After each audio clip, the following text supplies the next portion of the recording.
Good evening, 6 o'clock. I'd like to call to order the meeting for May 5th, 2021, and we'll do the Pledge of Allegiance. The Pledge of Allegiance To the flag of the United States of America, and to the republic for which it stands, one nation, under God, indivisible, with liberty and justice for all. Okay, so scheduled business, the first one, line A, Fire Department Internet Connection Review. So I'm going to just start that off with saying that at the latter part of 2020, when the fire department had issues with losing connections and different outages or whatnot, we actually, the board, Armand brought a new firewall to the board at a price of like $2,300. We approved it, and after that went in, we were still having issues with it. So I'm going to start off with the fire chief, then the EOC deputy director, and then I'll go to Armand to see, okay? And is Comcast here? Yes, they're on Zoom. Oh, okay. So it doesn't matter which one of you two want to go first. Describe the issues that are going on, and then we'll take it from there. Just while the chief is walking up there, I think I speak for the board when I appreciate everybody getting together like this. Because I think everybody in this room wants, and on the Zoom, wants to get this fixed and get it working. And I think they're keenly aware that we're not talking about an average, ordinary business. We're talking about life safety. So thank you for coming tonight. All right, is it okay to drop this? Sure. Since we're far enough away? And I'll move this, I'm loud enough. Good evening. We've brought this up several times for the past several years. I've given my opinion. I've asked the board to leave me out of it because I've had about enough. I keep on getting dragged back into it. Originally, we were having issues on the wireless side. One of the computers we had was wireless and a few other things. Xfinity came down, Armand came down, they did things back and forth. I believe Xfinity actually changed the modem several months ago to see if that worked. At some point in time, in the board's wisdom, the board chose to change the firewall to a beefier firewall that was originally installed in the fire station, which was done this year. Since then, the issues have become progressively worse. One of the main issues that the fire department has, and I'm sure the deputy director of the EOC is going to bring up, is with this current firewall, there are certain sites that we cannot gain because we're blocked. Simple things as if one of my members on their own time, on their own phone, uses the Wi-Fi, hypothetically tries getting onto the mass lottery to see how they did on their own time, their own phone, but they're using the fire department wireless, which is Massachusetts lottery, they're denied. They can't have access. There's a couple of others, sites that they cannot have access. I know I was asked to give a list of what sites I think might have it. I can tell you, doing this since 1979, I can't predict what tomorrow's incident is going to be. If I did, no disrespect to the board, I'd be playing megabucks tonight, and I'd be resigning tomorrow because I'd have the numbers, okay? That is our biggest concern. That has been our biggest concern since the new firewall that the 5 EUs approved to be installed. I was originally told that that firewall was equivalent to the old firewall, but in talking to Diane today, I seen the requisition that the 5 board members, not you, Mr. Evan, that the Board of Selectmen voted, that it clearly states on the bottom line that it's a beefier firewall. I've already said, if to kind of solve one of the main issues we're having now, lower the setting. If it's done, I'm not an IT, I don't plan on taking IT training. I didn't sleep in a Holiday Inn last night. I don't know IT. What I do know is I never once, since 2018, said that we could not sign on to any sites. Okay, I used one simple one, mass.gov, Mass Lottery. Can't do it. I know Trish has tried, and I've tried some for the state of New Hampshire, to the fire marshal's office. Our concern is real simple. We have an MVA. We have any type of emergency. Any type of emergency after 5 p.m. or Friday after 5 p.m., and we need to gain access to a site for a hazmat issue. You got a train derailment. You have an 18-wheeler that overturns. And my dispatcher cannot get onto that site. We have to mark down that site, take a photograph of that site, email town hall, make a ticket, so the next day, when the IT company comes in, they can allow us to gain access. That's too late.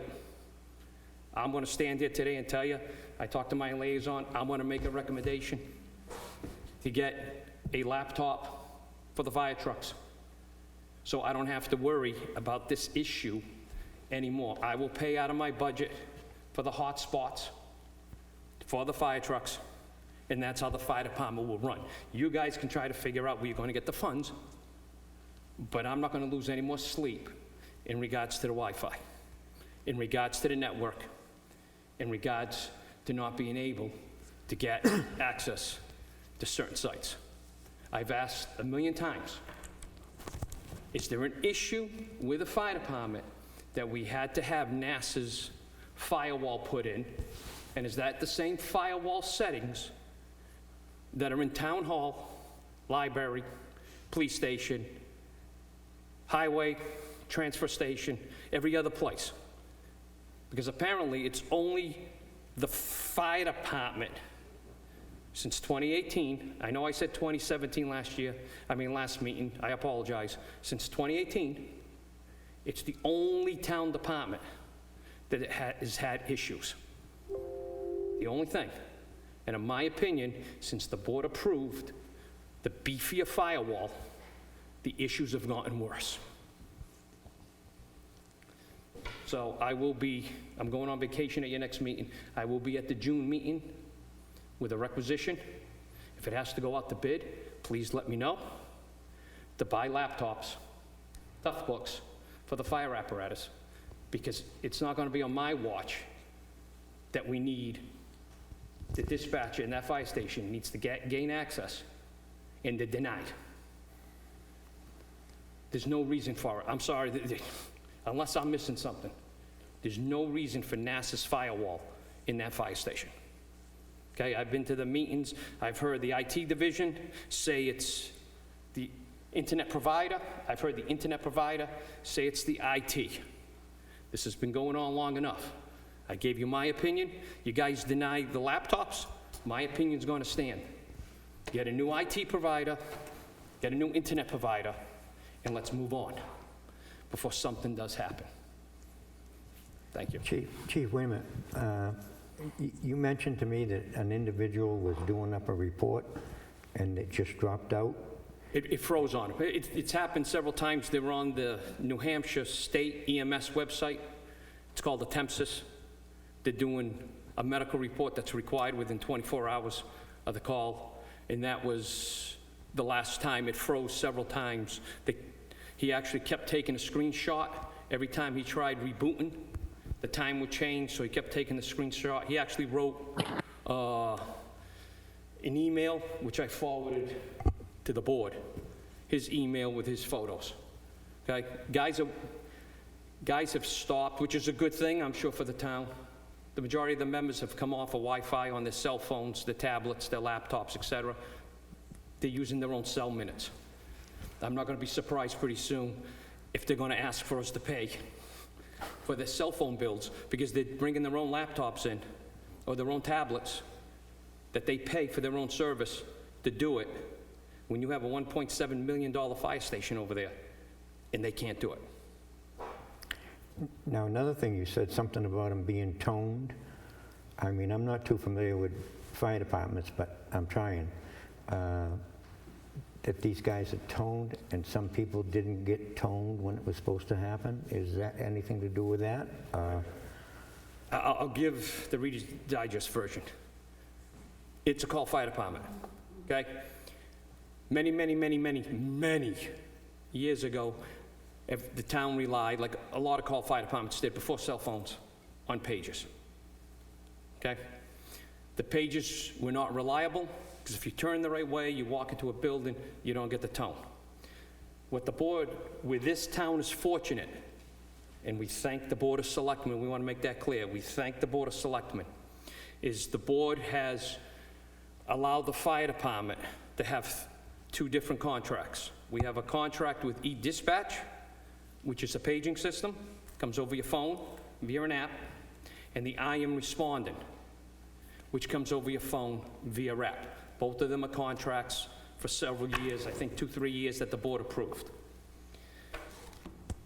So you have the tone, the radio with the old pages that we don't use anymore. If the board wants us to go pages, I actually have a requisition that I can bring in for the Board of Selectmen. It's going to be about $15,000 to purchase 25 pages, and we'll go back the old way with no guarantees. E-dispatch, as long as the 911 dispatch center, which is Rockingham County, tones the fire department out, which they do 99.9%. As long as we have internet working in the fire station, e-dispatch will grab that tone and send it out to everybody's pages. If the internet goes down, e-dispatch goes down. I'm standing here today telling you I use e-dispatch. Pages do not work in my apartment. So I rely on e-dispatch. When e-dispatch goes down and I miss a call because the internet's down, I become very upset. The other one is I Am Responding. I Am Responding goes out through the station. You've been at the station when there's a call. That's the female voice that you hear telling everybody in the station where it is. For e-dispatch to work, the 911 dispatcher has to type it in. If they do not type it in, you do not get I Am Responding. There are certain calls that Rockingham County Chiefs Association, and let me phrase that, the chiefs that Rockingham County dispatches, there are certain calls that they will automatically not put through I Am Responding. They're either too busy, it's not part of the protocol for that particular incident, they put. So the main ones are e-dispatch, and for the members that still have old pages, they still carry an old pager, okay? We have to rely, it's a call department. You need to rely on at least 2 of the 3 to work, okay? You're 100% correct. We've had calls that it's myself and one other member. Well, it didn't go out on e-dispatch. It just happened the other night to mutual aid to Kingston for a medical call to Kingston. E-dispatch went, the tone went, but I Am Responding didn't go because the dispatcher did not send it out, okay? So that's the biggest thing, okay? In my opinion, being a call department, you need all 3 unless you want to man the fire station and somebody's sitting there in that station 24/7 and the phone rings and they pick up the phone and off they go, okay? And like I said, I have, in the close to the 7 years I've been here, I've probably purchased 6, maybe 7 pages. I mean, they're about $500-600 a pop. The one that I have, I've been at Home Depot in Salem, and it's worked beautiful. But in the town of Newton, it has not. So that's why I rely, speaking for myself, on e-dispatch. Okay? I can tell you I've talked to other fire departments because that was a question that was asked. Yeah, we're the only ones. We're on an island.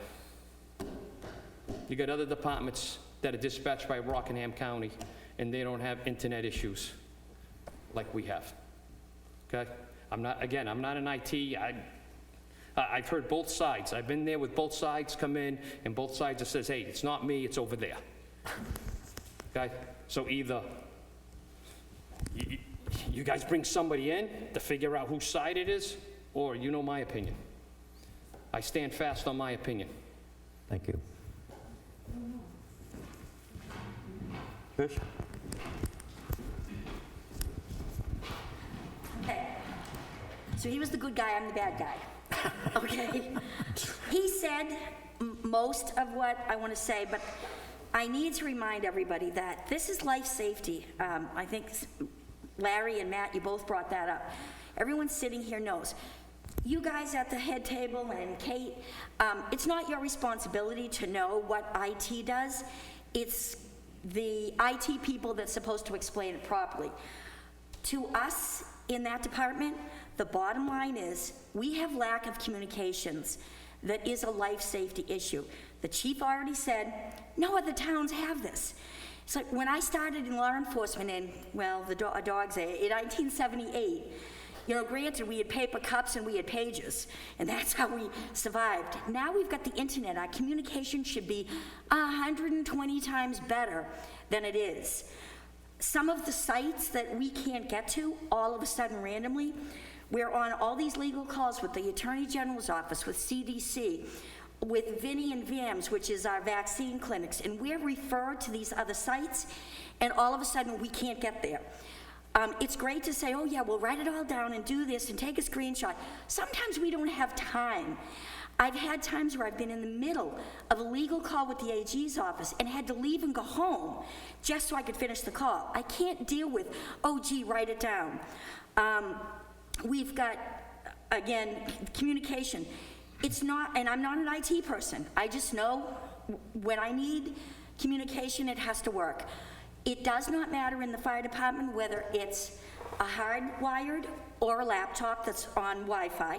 Does not matter. It happens absolutely randomly.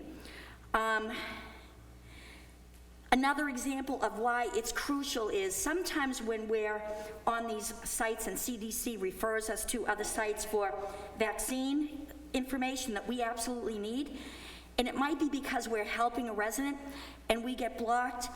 That's a big deal.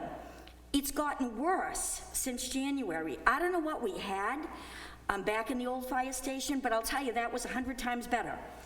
If we're in the middle of an emergency, our communication with the feds and Homeland Security and the state is our web EOC. When we lose the internet, we completely lose what they want us to do. All communication is absolutely gone. If the fire guys or gals are in the middle of a training, and I'm sure Edvin and Larry, you can attest to this, a lot of it is time sensitive. When they're on this training and all of a sudden the internet goes down, they cannot get back in. They just lost credit for the class and have to start all over again. And if the internet just comes up right away, it doesn't matter. They've got to start from the beginning. Again, I think the chief said, you know, and this happened one night, not too long ago, 2 o'clock in the morning on a Saturday. Our internet was down. We did not get the call. So you better hope that our mutual aid, as the chief explained, all the different spider web of communication that goes out when there's an emergency, that our mutual aid gets there fairly quickly, because heaven forbid we lose a life because this internet is down, and I don't care whose fault it is irrelevant to me. Somebody's gonna pay, and you know when I say somebody's gonna pay, they're gonna come after the town. It's gonna be a deep pocket lawsuit. God help us if we lose a person. So this is really serious. It has gotten worse since, I wanna say, even since December, January, it's gotten worse. Whatever we had, and again, I know the Board of Selectmen said drop the firewall. Under your prudent jurisdiction, you have the right to do that. From what I understand, that didn't happen. I don't know why, because you are the people that run the town. But however you deal with it, whatever we had maybe back at the old Central Fire Station is what we need to have now. This is not working. And it's to the point where some of the fire department guys don't even want to come in You never know when you're going to get a call or not get a call and be able to complete your reports. And as the chief said, it's got to be done online. It's intricate. It's all about life safety. So whatever we had before, whether the firewall is lowered, and I get all the stuff about the threats and the virus and getting hacked, we get all that. And maybe it doesn't make sense to completely drop that. I get that. That's all what other IT people are probably going to say. I get that. But when we lose a life, we're going to say, okay, how do you feel about that? Give us what we had before when we could survive. It's not working. It's horrific. And it randomly happens. It doesn't matter whether it's good weather, bad weather, in the middle of the night. We had one call that was, again, on a weekend after hours. And when the internet went down, even the police department couldn't reach the various people that had to be called, including, I think, a tow truck was one of them. They couldn't even get online to get, okay, whose turn is it? Is it C&M or is it Estabrooks? Who do we call? So that's pretty bad in the middle of the night. We can't take time to do a screenshot. It's too late. It's time sensitive. We've been going around and around, like the chief said, for 3 years now, maybe 4, I guess 3 years. And whatever has happened recently, and I don't care whose fault it is, I don't care if it's this one or this one, it's not working. And it's horrible. Thank you. Thank you. Question, is it strictly Wi-Fi, or is it, if they're hard lined in? It's both. Okay, that's all I need to know. Can I ask a question? Originally, it was the Wi-Fi site. Just so you know, Trish just brought something that caught me. I guess the police department also had an issue. Recently? Sometime I thought the fire department was special. So I guess it's not. I guess it's has to deal with a public safety complex. If I may qualify that, I asked them both, the chief and Lynn, and Lynn says she has not had any problems since she's been here since September. Chief says once in a while he reboots the modem. I think Kate was, Okay. Kate's got a question. So this is everybody just trying to be nice, because everybody likes Diane. This happened the weekend before we did our clinic, Larry, at Sanborn. And the reason I know is because the police officer that was involved worked that shift and couldn't get through. Maybe because it doesn't happen all the time with them, they're just trying to be nice and deal with it. Unfortunately, maybe because I'm here all the time and I see what's going on, it is happening there, maybe not as often as us, or maybe they're just trying to be nice. I have a question. Okay, Kate? Yeah, well, one, this is unacceptable and very frustrating. So I'm curious, so the wired connection, does that mean it's a hardwired connection? What will it just will say under your, under your network settings, it will literally just show the connection will stop entirely, right? So When wired? that's out of my league. Like I said, I'm not IT. When I go to a laptop and I hit where I want to go, I want to be there.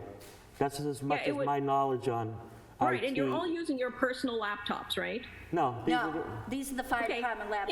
Has anyone, I'm just curious, tried to wire in a personal laptop that might have a Yes. different firewall, and it still does it, right? It still, and in one case, I forget what, if it was a web EOC, it was something we were doing, Yeah. and Larry's computer was hardwired. We started out with that and had to use my EOC computer, which is not my personal, it's the fire department's, but that is Wi-Fi, and that was the only way we could access what we wanted. But there are times when my Wi-Fi also won't work. Just exactly what you said, Kate, I thought, well, maybe I'll just bring in my own computer, which I really don't want to do.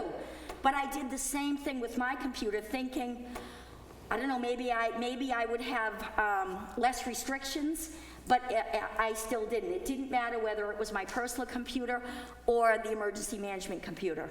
Okay, so that would kind of rule out firewall in a sense, right? Because if it's your personal computer, it doesn't have the same firewalls as the business computers.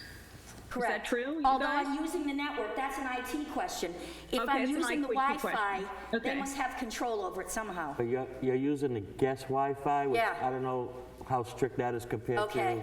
to the confirmed Right. Wi-Fi. Okay, It's so just- regardless, the problem is serious. Right, regardless, this is unacceptable. And And I'm no just other towns flummoxed. have this. No, all these other towns around us, look at us like, well, there's something wrong with us. Like, who the heck do you have anyway for IT? This shouldn't be happening. That somebody can lose a life because we're playing around with, oh, well, let's do this, or let's blame this one. It's not a blame game. It's let's either lower the firewall, get rid of our providers, use somebody, I don't know what the answer is, but what we Someone currently should be able have to tell us is this. not working. Sometimes there's even a signal booster for Wi-Fi, but again, I'm not an expert, so let's Yeah, hear what they I say and So figure out what we can do. Let's hear from Armon first, then Comcast. Comcast, do you have a time schedule? No? No, we're here, but thank you Okay, for so we'll let Armon go, and then we'll let Comcast talk. Good evening, I'm Daryl. I'm with Armon Networks. Evening. Thank you for having us. I'm going to be laying all on the table for you guys. We did some reports this afternoon, ran it against everything in the town so that we could come and explain everything, as she's brought up with the PD. We did the town hall, the PD, and the fire department. There are quite a few common links between the three locations as far as outages that we can capture.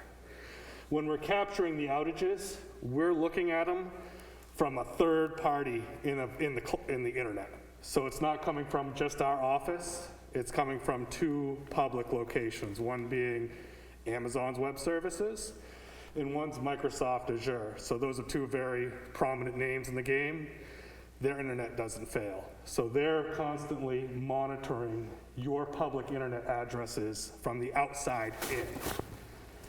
So what he was able to pull a report today, Tim, and actually align all these outages and events that's happened from the beginning of the year so that we can see if there's a common link between them.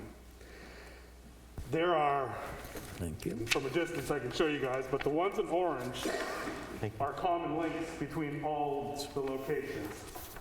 All right? So the offer was take the town hall firewall, move it. That was an option that someone threw out there. The town hall has blips in their internet also. I mean, again, we're troubleshooting this from all ends. If it's us and it's something in the firewall, which I will take the ownership of the web filtering, that is something with that FortiGate firewall. We will adjust that and we'll figure out what works. And if we have to break it down, we got to break it down. But that is something that I can tell you we can make happen for you. We will. Exactly, because again, I don't want that on my conscience. I feel what you guys are saying, so like I take it to heart. I'm not like gonna sell you something in false feelings. Yep. You know, I come from a small town also, and it's a real thing. So the firewall filtering for the URL filtering is what you're talking about, or web filtering. That is definitely something that we can adjust, and if we have to, disable. The only reason I caution, again, I'm not saying not to do it, but what I want to tell everyone is phishing sites are a real thing. You know, mass.gov, it's a .gov address, really trustworthy as the world considers.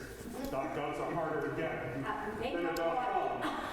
But if someone sends you a link and it says, you know, check your lottery ticket, and they embed the link and they say this is mass.gov, but it's mass.com or miss.com or something that's very similar, and you misjudge that, that's kind of what the web filtering is there for, to catch those. It is also category specific. So gambling is a known category that's filtered.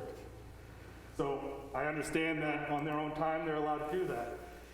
These are things that I would love to have the conversation, say, okay, listen, when they have their own time, they're allowed to do this. Let them do this.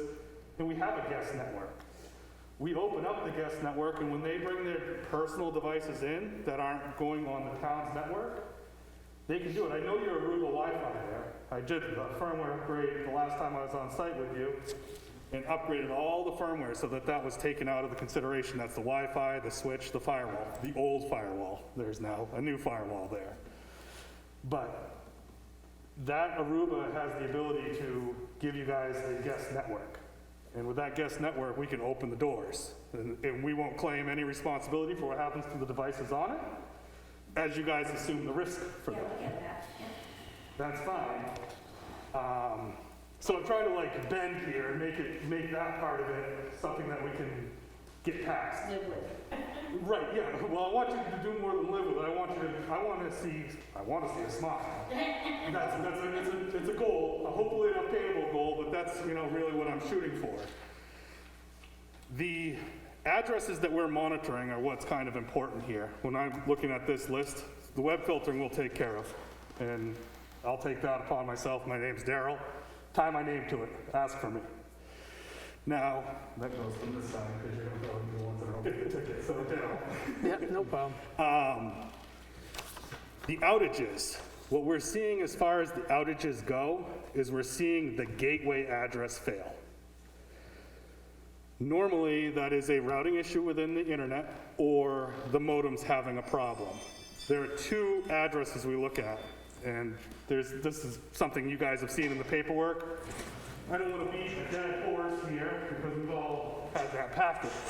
But basically, I don't know where the camera is so I can show people, and I don't know if they can see it. But you have the modem. We're monitoring this connection right here, and also this connection right here, which is our firewall. He's gonna zoom in. Give him a minute. There you go. I don't know if they can. It's this one right here that's looking at you. So the red block is our firewall. This is the modem that supplies internet to us. When we see our firewall go down, we also see this IP address go down. Without this IP, all the stuff, the question about if Wi-Fi or if hardwire works, that's all behind here. And that glare is terrible, I'm sorry. But that's where all the connectivity comes from, and then goes through a hardware firewall. So it is all going through the same firewall. So there's that common link. Then it feeds through the single modem for the cable connection, and then you're out to public. Our monitoring devices are out here in the internet side, coming in at it like a public person, public facing. We also would like to request the ability to put that PC on site that'll monitor from this side backwards this way. So then we can hit it from both sides. When we lose connectivity here, our monitoring just tells us you guys are down. That's all it can tell us because we can't get in there to do any work. And we used to have this issue every time it rained, if I remember correctly. Every time it rained. So we would try to dispatch someone immediately and race over here to get here while it was down so that we could connect to the network and see what was going on. I'm going to say probably 9 times out of 10, we didn't get here before the internet came back online. So it was extremely frustrating for him and, us to try to find the problem. As you mentioned earlier, it's not about finger pointing. It's about getting to the root cause. And then You're gonna need to use the microphone so they can hear you in Zoom. it's not about pointing fingers or whatnot. We need to work with our partner, Comcast, or whoever the internet provider is. We have to work together. We're not providing this information to point fingers, but to help maybe identify the root cause. These reports indicate that it's not just the fire department. The fire department is affected because it's a real-time web app that is critical and constantly being used. And the police department, although in these reports you see that they do go down, but they don't have the same critical apps that are needed for internet access. The town is also going down, and in some instances at the same exact time as the fire department. So there's a commonality that is pointing to A wide area of it. a wide, yeah. Something bigger than just a single location. And then in certain other instances, it does affect just one or the other location.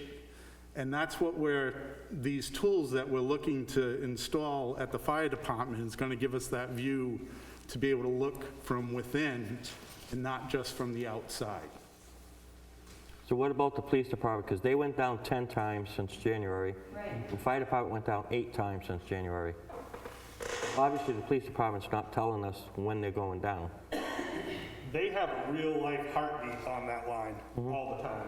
And that's where they're seeing the interference. A normal blip in internet, the computers are designed to take that hit and they retransmit the request that they just made multiple times faster than I can say it. And then it gets through and they get the packet back and it comes up and people just think, oh, there's some latency, it slowed down for a minute, but everything's fine. That's not targeting the PD and saying they're trying to cover something up. That is why computers work as well as they do now, as well as they do right now. But when you have a device that's speaking all the time outbound, and dependent on, I don't want to get too crazy here, but dependent on the protocol that it's using, there may be no error correction, which means it sends out a request and then forgets about it. A computer sends out a request and waits for something to come back at it to acknowledge that it received the packet. If it doesn't get it, it'll retransmit and try it again and try it again and try it again until it gets that acknowledgement back. A different protocol, UDP, sends it out and just lets it go. It's best effort. If it gets there, it gets there. If it doesn't, it doesn't. And I'm assuming that might be what that product is working across. It's like your email.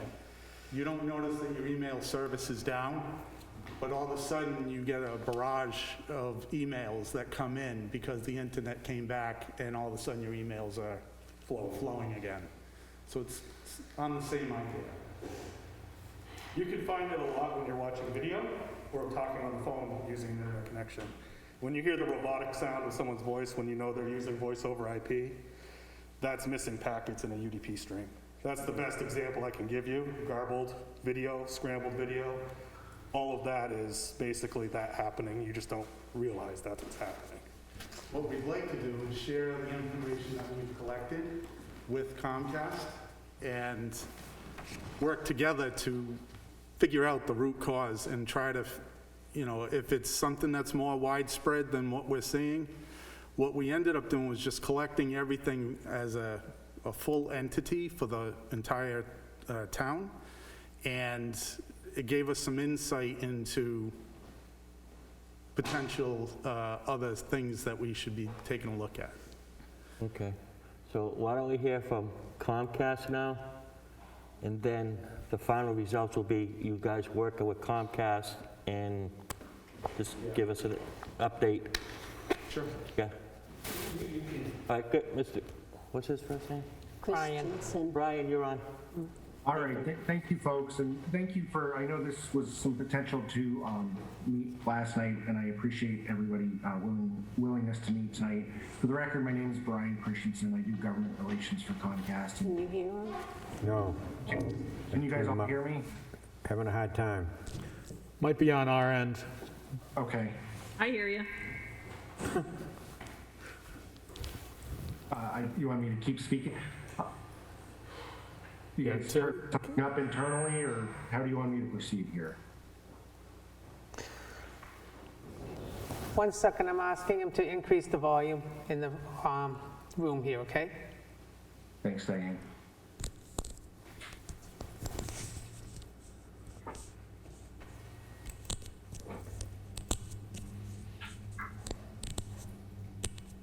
Okay, he said he's been trying to increase it.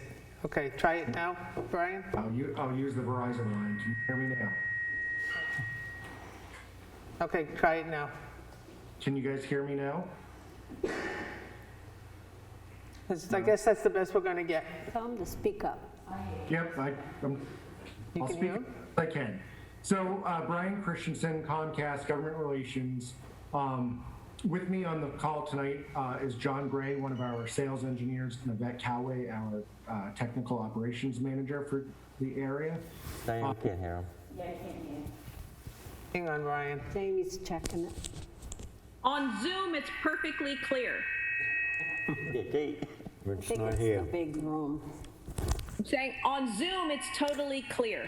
What did you say, Kate? Everyone who's in Zoom can hear him perfectly. Okay. Maybe that will help solve the problem. I don't know.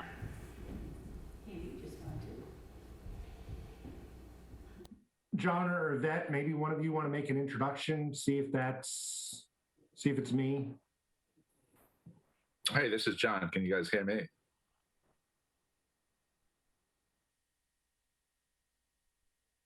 Yes, on Zoom, loud and clear. Yeah, but probably not in the conference room.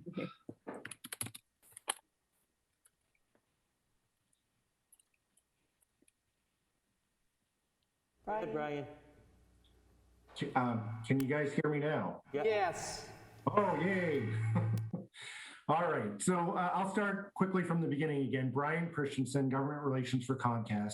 I want to thank everybody for their willingness to meet tonight. I know there was some discussion about meeting last night, and we just couldn't make it last night, so we appreciate the willingness to meet tonight.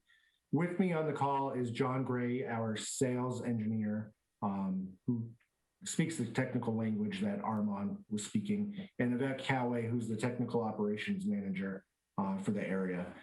Certainly, we've heard a lot tonight, and there's a lot to unpack here. It seems like it's a combination of things. It seems like there's a firewall issue. It seems that there may be some area outages that we can certainly take a look a little deeper at. We have had the fire department modem on a constant monitor for a little bit now, and we haven't noticed the fire department modem.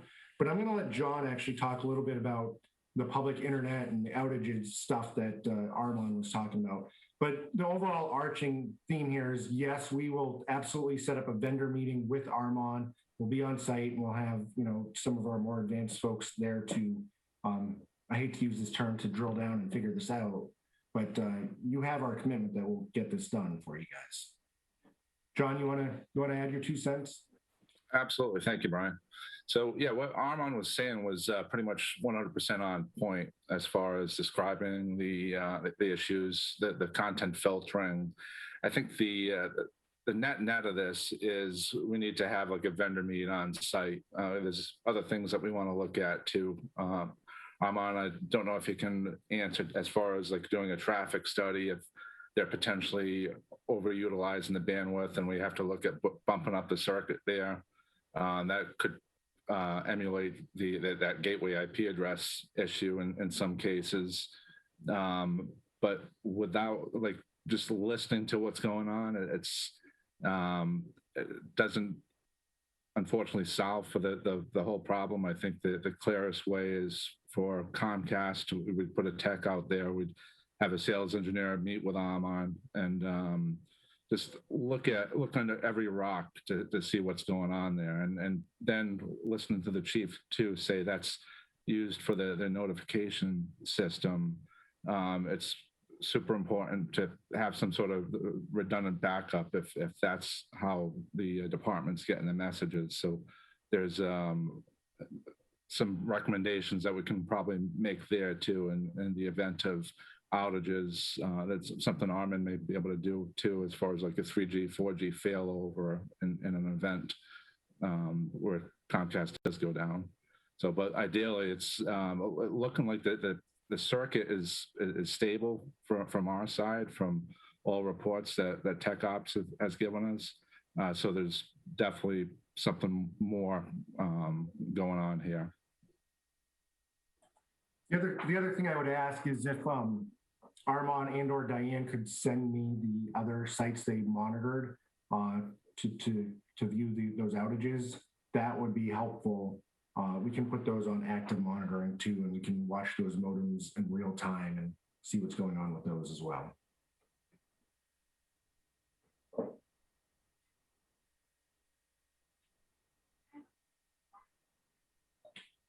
You guys still out there? Can you guys hear us? Okay. So is there any more questions from the board? I have one quick question. Okay, Kate. When you say the actual circuit from your end looks good, what is the circuit? Do you mean the physical buried cable that's heading to all these buildings? What does that mean, please? Could you just... It's tested right to the modem, so it's the physical cable to that modem. So that is not showing outages. It's something Correct. Between that and the modem. And has the modem already been switched out numerous times to try to correct this issue? Yeah, we switched out the modem in April. And it got worse, right? Did you, or not really? When we switched out the modem in April, we actually opened up a public Wi-Fi on that modem as well, and I believe the chief has logged in through that public Wi-Fi when Okay. he's having problems, and this is all third hand. It's been reported that he was able to log into the internet through that public Wi-Fi at that point. So Okay. that's another kind of example of how we're demonstrating that the modem and/or the circuit are still up and running. But again, Okay. we're not trying to point fingers. Just, hey, you guys have already spent way too much time on this. Let's get this figured out. And you guys, Okay, for me, just other hearing town that business. the circuit is okay, in my mind, I'm like, good, we don't need bulldozers to dig up cables underground. So that seems good. right. That's all I was Do we wondering. have Thank you. anything underground? This is Yvette Coway. I think one thing worth noting, and I don't have the exact date that the network team went out, but when we proactively went out in mid-April, we engaged the network team, and they did a thorough sweep of the node. They tried to optimize the node, actually, to make sure that everything was in a good space. I'm wondering when the last time it was that you physically lost connectivity versus having a hard time getting on a site. Just wondering if that issue may be resolved, or whether or not we need to re-engage the network team. But they're the ones who are actively monitoring your modem. They have it in a ping plotted device.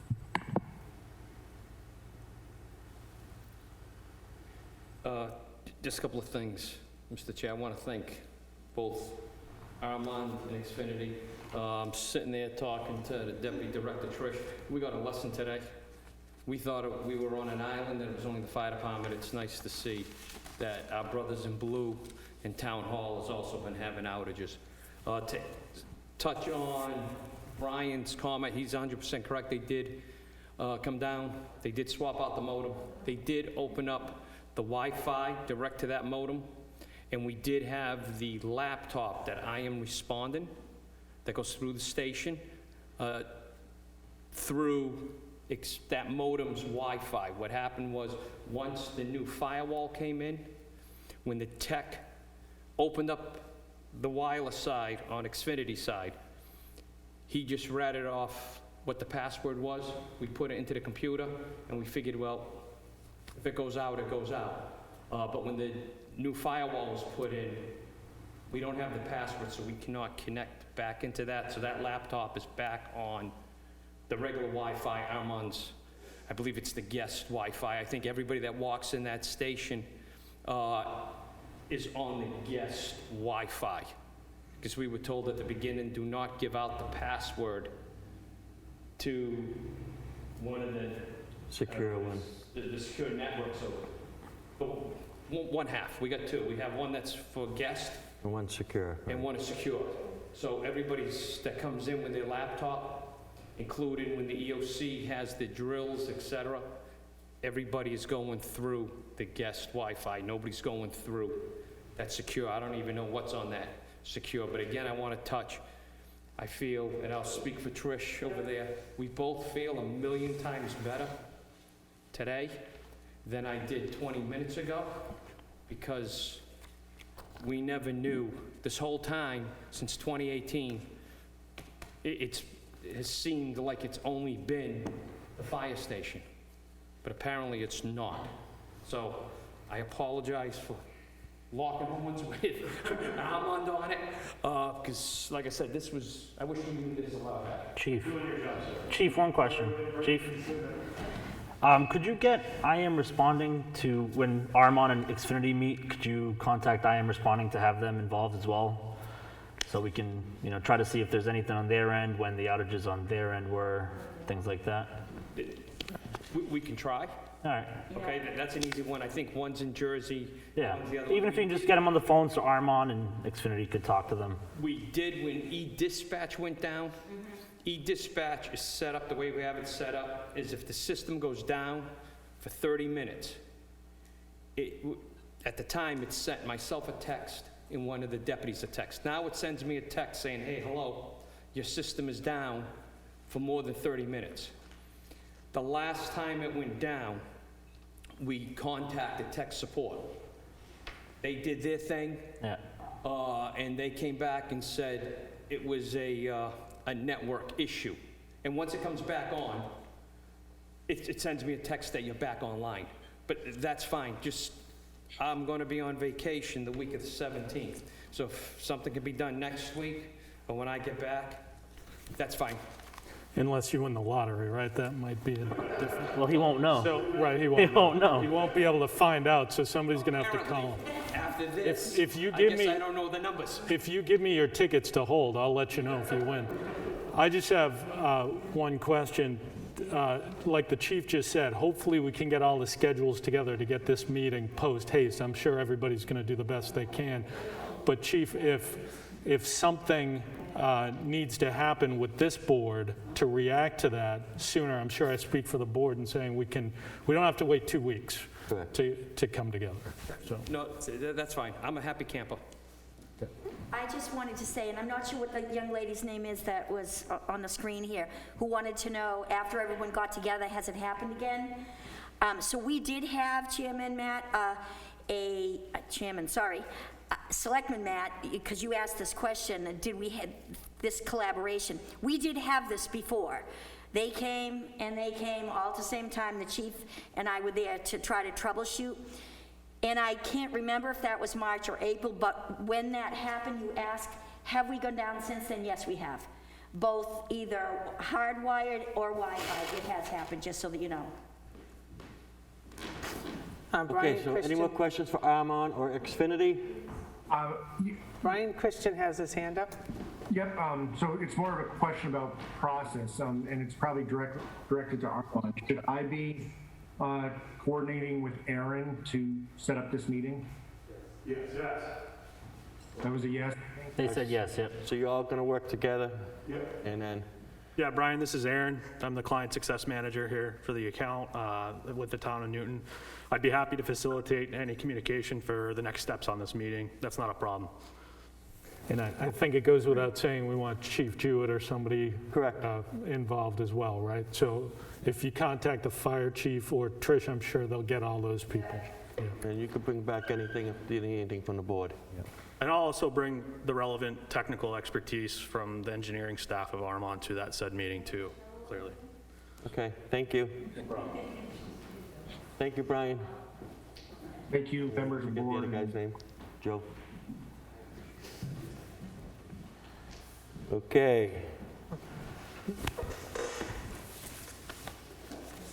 Unless you guys want to stay for the whole meeting, you're welcome to leave. More than happy to. Thank you, Xfinity. Thank you, guys. Thank you. Have a great Oh, night. you can see it here. No, it was like freaking out. So that's why I came in to turn that one on. So it'd be So next on the agenda is going to be the interview of 2 candidates for the treasurer's position. I see Ms. Gagne's here.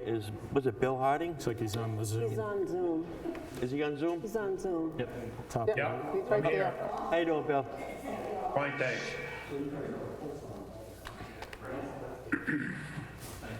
So Matt, they said you had a platform that you wanted to do. Well, I would just recommend, like we do at Candidates Let Night, them speak. everybody introduces, and then the public and the board can just ask any questions, and then somebody Okay. needs to make a So motion. we start with Mrs. Gagne first. With who? Ms. Gagne. Before you do that, I think Bill has a message for you. Go ahead, Bill. So, the gentlemen and ladies present at the meeting and on Zoom, when I first heard about this open treasury position, started last March at the election, and I happened to notice that there was no name on the ballot. And then my understanding through another source was that somebody had won the election on a write-in and didn't want the job. Correct. Couple of months went by. One of my neighbors, Bill Landry, that I live over here in Sergeant Woods, has told me that nobody wants the job. So I looked online. I talked to Diane Moran, and we agreed that this was an interim position. And I volunteered to help out the town on an interim basis only, just to help out the town. Not because I wanted the job or I need the job, I just wanted to help the town out. I've only lived in Newton now for 3 years. I contacted Matt. Matt and I spoke the first time. I think Matt understood my position really clear. And then recently, just in like yesterday, as I was driving home from Florida after 7 weeks, I found out that there was another lady that was interested in the job, that wanted the job. And I think she should have it. And I'm more than happy to let her have it. Whatever's best for the town of Newton is fine by me. I just wanted to help out. And I'll do whatever I can to help out. But I don't necessarily need to be voted into this interim position. The only other question I have is, Diane, you're currently the deputy treasurer, right? Correct. And is it your intent to stay for, a long time? After reading the description for a deputy treasurer, no, I don't qualify. There's a lot more to it than, what I can do is deposits and balance some of them, but I don't have the knowledge to do the main account, so I wouldn't be able to step into the shoes of the treasurer. I mean, I could probably be trained if Bill didn't want to do it, but I would prefer not to. If we're stuck, I'll do it. Because I was thinking the other day, the first time I ran for selectman, and Larry, you were running, and there were 2 gentlemen running for treasurer. Arthur ended up winning the election, and there was another gentleman, his name escapes me. But they had asked them both at the Meet the Candidates night, they said, if one of you doesn't win, would you be willing to be the deputy? Because, people take vacations or travel and whatever. And Lord knows, as we've seen, sometimes people, especially on an interim basis, decide they don't want to run again. And you have somebody who's going to the training. So what I was going to ask tonight of the candidates is, if somebody doesn't win the vote tonight, would they be willing to be the deputy? So. Well, we weren't going to vote tonight anyway. We have to do this, we want to discuss it in non-public before we hire. Well, that depends on how the board votes. Well, but, right. Yeah. But on a volunteer basis, Matt, stepping up to the plate, I'd be more than happy to fill in as the deputy. Because there's training people have to take, right? So. I understand that, yeah. There's training, then they have to be bonded and the whole 9 yards, Yeah. background checks. They're already bonded by the Primex. Yeah, what? They're already bonded by Primex. I just said, Matt, that's a great idea as far as I'm concerned, because it's a lot for Diane to back up. So I think we should consider that. It's not a motion, but do we need a motion?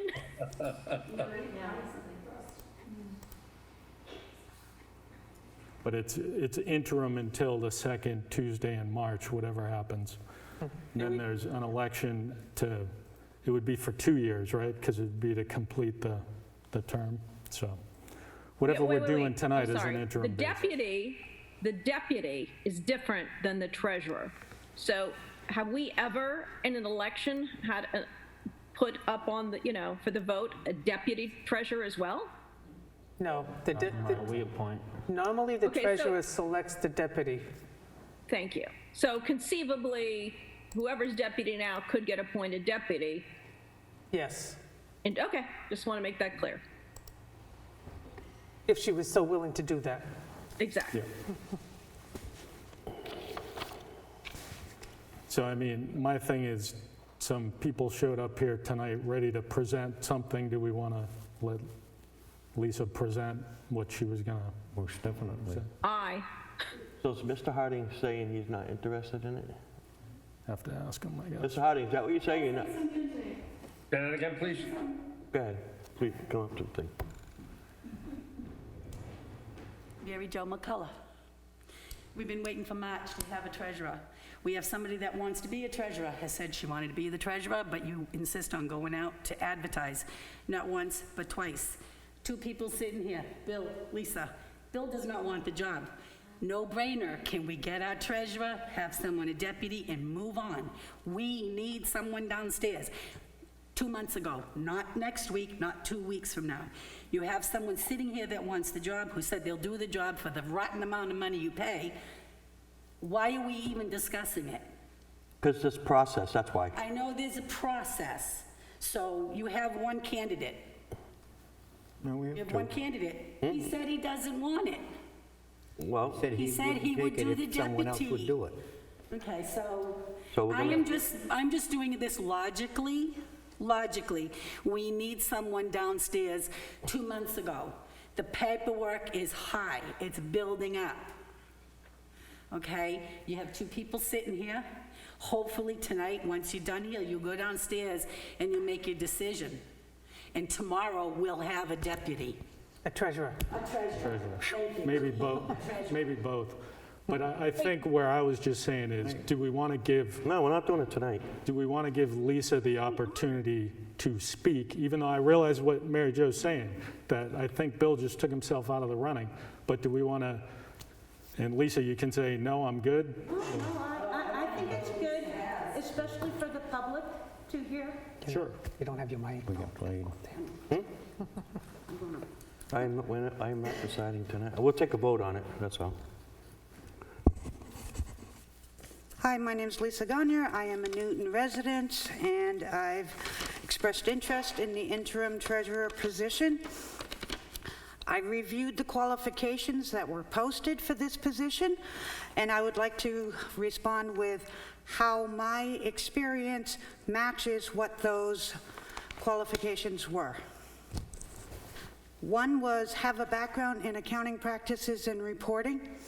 I have 8 years of municipal accounting experience, working with over 100 Massachusetts city and town accountants, auditors, and bookkeepers. 2, have a background in bookkeeping. As a small business owner for the past 14 years, I have performed all of the bookkeeping duties for this business. 3, working knowledge of banking procedures.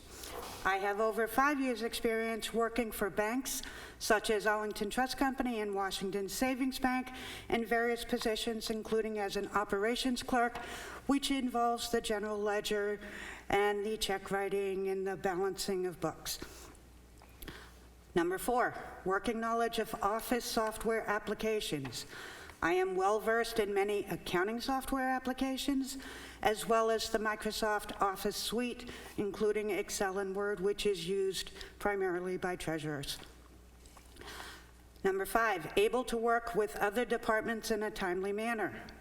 My full-time position requires me to coordinate with multiple teams and meet deadlines. My teams are across the country. They're in Texas, they're in India, they're in Cincinnati. I coordinate and I work with them all, so I can work with teams. I am the team lead in my day job. Number 6, computer skills a must. I have a bachelor's degree in computer science. I think that speaks for itself. Number 7, background in investing is desirable. That is the one thing I do not currently have, but I can definitely learn what is needed for this interim position. Thank you for your consideration. Thank you, Lisa. Thanks. Thank you. So, Mr. Harding, I still would like to hear from you, if you don't mind. Yeah, certainly. So, as I expressed in the past to some people that, you know, I have a rather lengthy resume after 40 years of being a consultant. I have a master's degree, and I've been an international consultant for the better part of 35 years now. Teamwork is my thing.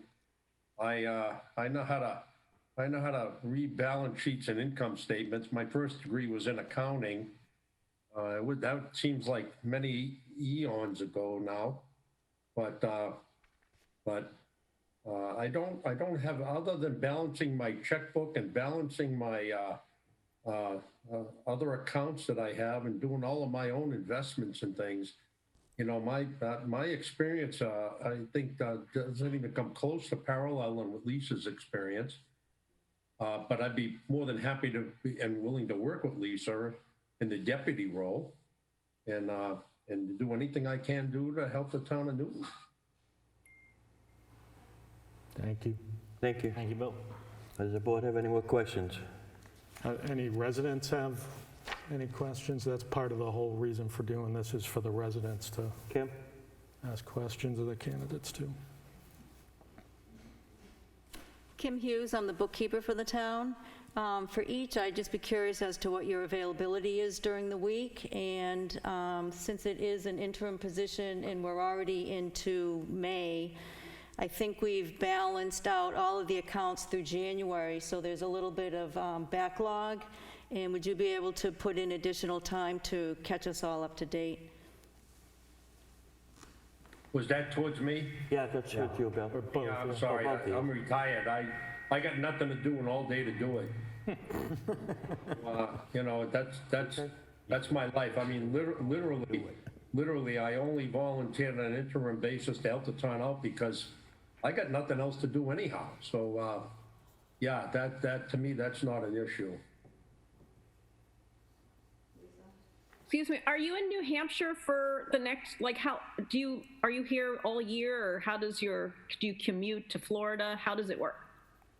Well, currently, of course, if I had my way, I'd already be living in Florida. Right. But my other half doesn't agree with that, and since my grandchildren live in Salem, New Hampshire, okay. And I guess I'm committed to Sergeant Woods in the Newton area for quite a while here yet to go. Okay. I go to Florida once a month, once a year for a month. It takes me about 2 weeks to drive there and 2 weeks to drive home because I take detours to go see other things that I want to do. So 8 weeks a year, I take a vacation. Nice. And that's about it. Other than that, I'm in Newton. Okay. Thanks. Okay, so. Well, I think Lisa has to answer the same question. Availability. And yes, I am able to put in the time necessary to get the books caught up to date. Good, Chief.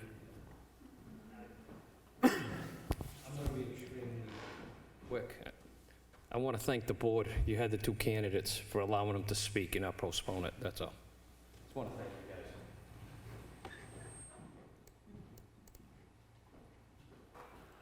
Can I say one more thing? What was that, Chief? What was that all about? No, you had the two candidates. There was a discussion about possibly not having two candidates that were asked to be here tonight to speak. Yeah. I'm thanking you guys For allowing them to speak. Okay. All right. It's not being sarcastic. Okay, thank you. Just wanted to be clear. Thank you. Okay. Katie. Katie, Hi go. again. Well, I just want to say, first of all, though, thank you both. I know we say that a lot, but this is as you can see, no one wanted the job. So we are so appreciative of both of you for stepping up, which is a labor of love. And after everything I've heard, I would like to make a motion that we make a vote tonight. It seems everyone's saying we need one. I can't imagine needing to hear anything else. And it sounds like time is of the essence. So I move, I don't know if I have a second, that we vote on this matter and get it going, get a treasurer and a deputy this evening. I'm wondering if I have a second. I mean, I would second for discussion and say, do you just want to make the motion of who you want to? Well, we have to make the motion to vote tonight. I would be perfectly fine voting in public. I kind of thought from the literature we had that we had to, but. Well, So the second for discussion is, I think we should do this in non-public like we do for every other employee. Yeah, but this is an elected official. It's different, yeah. It's an elected official, it's not an employee. It's two candidates, still two candidates. He didn't drop. It's not elected official. It is an elected official. We're replacing an elected official. Yeah, it's a public appointment. Didn't we got an email on this, which is why I'm suggesting we do it in public. All right, so we'll. And I want to say one more thing. As someone, I have personally worked with Lisa, and I know you're both great, and I'm listening to what I'm hearing. Her financial ability and her work ethic, she's great in these matters. Just I have personal experience with that, and some of us do. So I seconded what that motion was. And motion was? Motion is to vote on the matter tonight, to select a The motion treasurer. was to vote on someone tonight. Yep, I'm a no. get the treasurer put in, No and the vote. deputy. I'm a no to vote on it tonight. So are you calling for a Down and vote? Discuss it. So he wants to sit down. So Charlie wants to sit down and discuss in non-public. Okay, what's the rest of the So board vote? the motion would be, let's do the first motion. Do we want to hire tonight in public right here? I'll take the roll call. Edvin? No. Matt? Yes. Charlie? No. Kate? Aye. And Larry's a no, so that fails 3-2. So I would move to appoint Lisa Gagne as the interim treasurer until such time that post-election 2022, the new treasurer is sworn in. Well, the second motion was supposed to be to discuss this in non-public. Well, I didn't hear a motion to go into non-public. I'll second yours, Matt. Second for discussion by Kate. So the first motion was to hire tonight in public. We're not hiring anybody, we're appointing Appointing. an interim person to fill an elected official. This isn't an employee. They get paid like we get paid, but they're an elected, filling in for an elected official. Can we add with the deputy in your motion? Let's see how this one goes. Okay, never mind, I'll just leave it. I'm a no. No? Edvin? No. Kate? Aye. Matt? Aye. I'm a no. I would like the board Motion to fails. explain Lisa, Mike. Because we wanted to discuss it in non-public. I would like the board's explanation for why they do not feel I am a good enough candidate to be appointed this evening. I think you're a great candidate. I just think that because it deals, I really think it deals with hiring, that we need to discuss it non-public. This is an appointed position. I have no problem with it being discussed in public. I've only been on for 2 months, so the rest of the board has more experience than I do. But I mean, we had a failed motion, so I mean, if somebody wants to make another motion, then we make another motion. Motion to go into non-public tonight after our public meeting to discuss the open treasurer's position. Is that good enough? For discussion. All right. I want to do this legally, and it was my understanding with the email we received that we could be doing something improper by making the decision non-public, and we need to get this answered. Can someone pull up that email with what we heard? I think Nancy. We're going to give the answer in public, but we have a right to discuss it non-public. Only if you're going to ruin someone's reputation. And why in the world would we do that? Just a Did thought. Evan get a second? No? Well, Kate was a Kate second seconded for for discussion. May I speak? As the fiscal agents of the town, I really, really hope that you understand how important a position is for treasurer and deputy treasurer to be appointed as soon as possible. It's already May 5th. There's a lot of work that needs to be done, and there's a lot of work ahead. And as we get into the year end, is a heck of a lot for one person to have to learn in just several months. A lot of us, there are many pieces of the pie that make the whole thing, and the treasurer is a very important piece, and it all trickles down to the other departments within the town hall. And in order to be able to get accurate information out to the department heads as to where they stand with the expenditures, revenues coming into the town, it's really important, especially for my position, and maybe I'm being selfish in a way, but really would like to have someone on board as soon as possible, and if that could be tonight, I'd really appreciate it. You know, the only other thing for Edvin, for your motion, which I think is probably going to pass, you had said at the end of the night, my suggestion is let's not make people who are going to have to live this wait around. Let's do it immediately. Oh, yeah, that's We fine. could take I don't know how long you guys are going to need, but, 10 minutes, and then we come back out. Yeah, so then I changed my motion to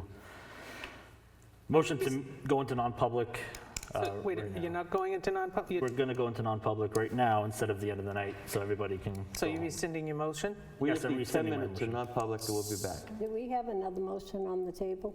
No, this is, Here's a motion to go in Rescinded. non-public. it's Edvin's motion. So you're going into non-public? Yes. So roll call, So you're Charlie, gonna, okay, No, for non-public? under what? tonight, yeah, I don't want to do it Yeah, tonight. but under what? Reputation? I don't want to do it tonight. Charlie has one of those. Charlie's a no. Well, take a vote. We need a treasurer. First of all, I want to apologize for my first remarks. It was no disrespect for Mr. Harding or to Lisa that I didn't want them to get up and speak. What I'm trying to get my point across is, what goes on there is not good, okay? People with eyes can see what's going on. You need to go discuss what are you going to go discuss? What is the reason? Diane needs a reason. Reputation? Or what? This doesn't qualify for going into non-public. This does not qualify. What are you going to discuss? So right here, specific statutory reasons cited as foundation for the non-public session. I would feel that RSA 91-A(3)(2)(b), the hiring of any person as a public employee. You're not hiring. Not a hiring, though, it's an appointment. Not hiring her. She's not an employee. She will be replacing an elected official. She is being appointed By the board. by the board. And elected officials are done in the eyes of the public, and that's why we can't go into public. If one of us resigned, and I may later tonight, if one of us resigned, you have to fill ours the same way, because people normally have the ability to vote for somebody. They want to hear from the person. They want to ask the person questions. And with NHMA, I don't know where that email is, but they specifically said there's no reason to say it's going to harm somebody's reputation. Because if you want to be an elected official, that's part of, as we all know, that's part of the deal. And Charlie, if you don't want to do this tonight, I want to know why. I'm sorry, you don't understand the situation we're in downstairs. First of all, these people got to be trained. Who's training them? People that really aren't, we don't have time to train. We don't have time to do all this, okay? The backlog is ridiculous. And if you're going to wait, So I want I to know can make why a you motion wanna as a wait. chairman, correct? Wait, Yeah, Edvin, Edvin, are you rescinding your? Rescind my motion. Okay, no motion, Edvin, No okay. motion. I want to make, I mean, under the qualifications of both candidates, I want to make a motion that we hire Mr. Harding as the treasurer and Ms. Gagne as a deputy treasurer. At least have a second for discussion. Second for discussion. Does anybody have an issue with that? I do. I just think he's more qualified, and she's still the backup deputy director, and there might be enough work for both of them, who knows? The But good thing I- is, I feel for I them. the strongly good thing is disagree. I congratulate us on our transparency tonight. Thank you. That's great. Congratulate us all. I'm ready. I'm sorry, I disagree. I think Bill is amazing and great. Lisa could step into the job immediately with no training and get the work done. Her resume and her experience in the town, and having been an elected official for 6 years and been voted by the people on several occasions, at this point, I think with transparency, she is more qualified for this position and what it entails right now. And I think everyone watching may have I'd be curious what they're saying. I think we've got to be very careful with this. All right, so could we take a vote on that motion then? I did get a second, correct? Nay. So Katie, what's your vote? Nay. Nay. Edvin? My vote is yay. Yay. Matt? Nay. Charlie? Yay. I'm a yay. So the motion passes only if Mr. Harding accepts the job now. Unbelievable. Shame on you. Needless to say, I never said I wanted the deputy treasurer position, and I do not. The board has made it very clear that they will take anyone but me. Or I should say, 3 members of this board. Go up to the mic so have they made it can hear very you. clear. So the $1 million, Just so the public can hear me say this. 3 members of this board have just made it very clear that they will take anyone instead of me for a position. That's not true. It is personal. That's not true. You didn't hear what the question was. And I will not You didn't hear what, accept I the asked deputy Mr. treasurer Harding, position. listen, please. I asked Mr. Mr. Harding, Harding said he would defer to me. I have to go, listen, please. I went by the qualifications. We voted to offer it to Mr. Harding. If I Mr. know Harding what you did. refuses, what happens? I know what you did. It goes to you, And correct? everybody else knows what you did. Just keep that in mind. Yep. Whatever. So did anybody ask Bill yet? What I is just asked him, but he didn't answer. Bill, they want to that- know if you're going to you know, accept the treasurer's Stan, position. Is it up to me? Lisa, please don't leave the room. Lisa, don't leave the room. Don't leave the room. Lisa, please don't leave. Please don't leave, Why don't you Lisa. sit in that chair so he can see you? I can't overemphasize enough. I would appreciate the opportunity to work with Lisa in a deputy role. I understand how you guys voted. I believe I have extreme qualifications for any position of this nature also. But I also believe that I could work really well in a team environment with Lisa with the amount of work that needs to be done. And I would appreciate more a deputy role than I would the treasurer's role. So with that, I will concede the role to Lisa. You would what? He conceded the role to Lisa. Do we Okay. want to post again in the paper? Oh. I rescind my That's vote. No, waste of I'm money. being facetious, Oh. Nancy. Good, please don't give anyone any ideas. No facetious now. So can I motion then to appoint Lisa Gagne as the treasurer? I'll second. I have no idea anymore if you can.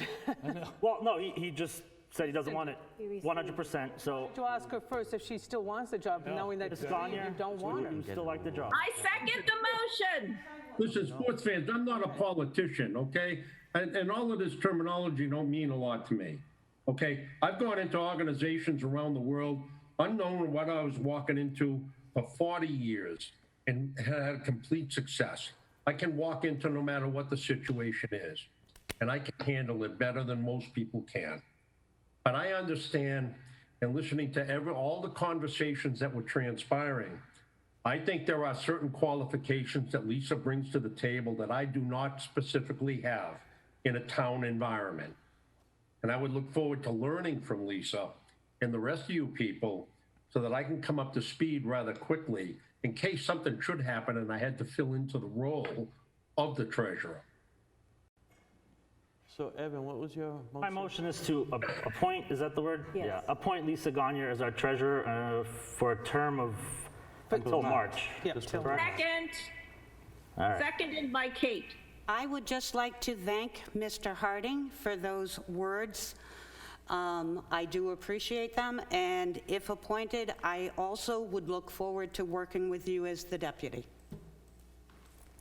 So actually, let me adjust my motion to appoint Ms. Gagne as the treasurer and Mr. Harding as deputy treasurer, effective Immediately. 5/5/2021. Second. Okay. Okay, roll call. Kate? I'm a second and an aye. Aye. Evan? Aye. Matt? Aye. I'm an aye. Charlie? No. Motion passes 4-1. But I just want you to understand that I went by qualifications, and I had to offer it to him first. It wasn't nothing against you, and your outburst was really unnecessary. That's all I'm saying, okay? It's a qualified person. I knew he was going to deny it, but you know, you've been a selectman, you have to go by the qualifications. He has said he has a lot of qualifications. But you took it personal, and you called us 3 out on it, and it wasn't right. That's all I'm saying. Congratulations. Gentlemen, at the end of the day, we'll make a dynamic team. I'm a resident. We're done. No, I'm not really done. We're done. No, I'm really not. Okay? Because it's getting a little old, to be honest. Honestly, you 3, you get your votes all decided before you even come here. And I think it's wrong. It's definitely wrong. You especially. Thank you. You're welcome. Who's that? I apologize, I didn't know who that was. Sorry, what? I have no clue who that gentleman was. He didn't Her announce. husband. That's her husband. Okay. EOC update. Thank you, Mr. Harding. You're welcome, and thank you all for the opportunity. Congratulations on the deputy's position, and thank you for I really helping out. appreciate it. Thank you very Yeah, much. thank you so much, both of you. It's a big, My pleasure. We Thank you. will Really discuss appreciate this it. next in non-public on what went on, and it's dirty politics. And it's not just us three. Dirty politics. Everybody have a safe evening. Go ahead. Thank you. Okay, Thank you. EOC. Congratulations. Thank- Okay, thank- this will be really quick. I'm not going to give you the state stuff, you don't need that. I always give you the school stuff, the Newton. So at Memorial School, we currently, as of yesterday, have 1 active case. We have 6 recovered COVID cases. The high school, we have 0 active as of yesterday, 22 recovered. Middle school, 0 active, 4 recovered, and the Bakey School, 0 active, 2 recovered. What's really important about what's going on is the life as we know it right now with COVID and the pandemic is going to change. So we've had legal calls. I've got limited notes here. So as of Friday, May 7th, you probably all should listen to the governor's report. They are changing the state of emergency. We are still going to be in a state of emergency. And the reason I say that is right now, because of the fixed vaccine sites and the volunteer vaccine sites, as long as towns in New Hampshire are sending medics, which we are, you have to have a state of emergency in effect in order to get reimbursements for our medics. So that being said, right now we've been told that our reimbursements are good for vaccine clinics until September 30th. So on these calls, although everybody was asking questions, they're saying, okay, so what does that mean? Is the state of emergency going to end on May 7th? What's he going to tell us on May 7th? And the answer from the AG's office was, it will probably stay in effect until September 30th. Unless the governor decides to do some kind of waivers and requirements for state agencies so that we can continue to get reimbursements for our medics, even if the state of emergency ended. They said Friday there's going to be huge, not huge, but a lot of significant CDC updates. A lot of it's going to happen for summer camps and outdoor activities, including parades. Chairman Matt, Selectman Matt has, we've been talking on a regular basis about the parade. So one of the things that we've done in the past, is work with Kingston about the parade. I talked to Jim Voss, who's actually in charge of the Kingston parade. They currently do not want to come out of town. So we can do our parade. What the AG's office said and CD said is we need to practice social distancing still, but we certainly can have a parade. Jim is doing a rolling parade. It'll probably show up in tomorrow's newspaper if it didn't already come out today. And I explained that if we did one, Chairman Larry has spoken or indicated that maybe we would also do a rolling parade. If you do just a stationary ceremony at the cemetery, we need to practice social distancing. They can't mandate masks because you know that's been lifted, but they recommend if you're standing with people that's not from your own home, then you should wear masks. But certainly people can have parades. They want to kind of go back to the world as we used to know it, if that's at all possible. The reopening task force is meeting, and there is a draft document. If you want to go onto their site, it's nheconomy.com, and you'll see so far what they're looking at. They have talked about municipalities and towns and what we should be doing. I've got a printout. I actually can share it with all of you if you want. They're recommending that towns use best management practices and take the guidelines and tweak it to what we need. We certainly can be more strict than the state. We can't be less strict than the state. And again, we're going to know even more on the 7th. One of the things that was discussed, they said the governor's expiration date on the mask mandate, because of that happened, what about the safer at home? Is that still in effect? And the answer is yes, but only until May 7th, and they wouldn't really disclose, okay, so what's happening Friday? They also said, there was a question on the AG's office, okay, do we know if on May 7th they're gonna tell us we can't do remote meetings anymore? What is happening with that? And they responded with saying, the emergency order number 12 is the one that allows us to do remote/virtual. They didn't indicate that something was going to happen, but it may be amended, so we need to be prepared for that. And again, and locally, on a local level, Newton's still waiting for 3 different reimbursements, some for our medics and some for supplies and our mobile sign. But, so the bottom line is, on the 7th, we're gonna know more. There may be changes. Probably the Selectmen and the ELC need to come up with some universal guidelines to change what we've got on the website. That definitely needs to be changed and updated. And who knows about the remote meetings? We're not going to know until maybe Friday. And it may be amended and it may not be. Thank you. Thanks. So if everybody on the board is open to it, what we had talked about was a vehicle-only parade, which is, I think, what Kingston is going to do. And then by the time we get to the cemetery, we'll have a small ceremony at the cemetery. I mean, if people come by and they want to be part of it, we're certainly not going to absolutely make them leave, but we're going to ask everybody to social distance and Do you have stuff. a date and time for that? Well, it'd be Memorial Day, and I think the 10 a.m. is the step off, start up of the parade, and then we just have to figure out how long it's going to take us to get to the cemetery for that part. So if the board's okay with that, we'll move forward with that plan. Absolutely. But no traditional marchers like we, Just so that you know, I did mention it to Chief Jewett, and he said, yes, we could do a, 5-gun salute or whatever you need if we're doing something stationary. Yeah. Okay, review household hazardous waste bids. Each one of you have one.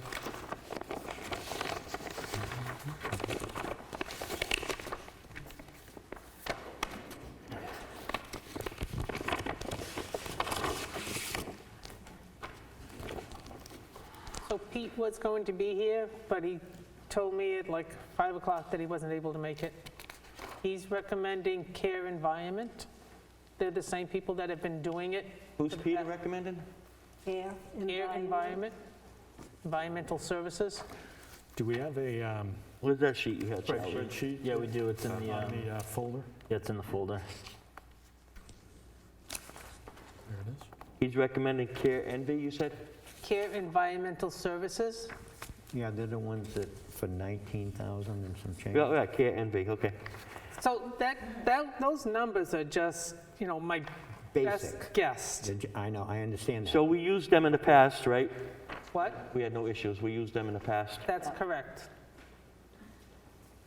So the subtotal would be for care 6,000. Don't go, that's just Okay, a so guesstimate. that's also their estimate, Right, $6,000. no, that's my estimate, Yours, okay, okay?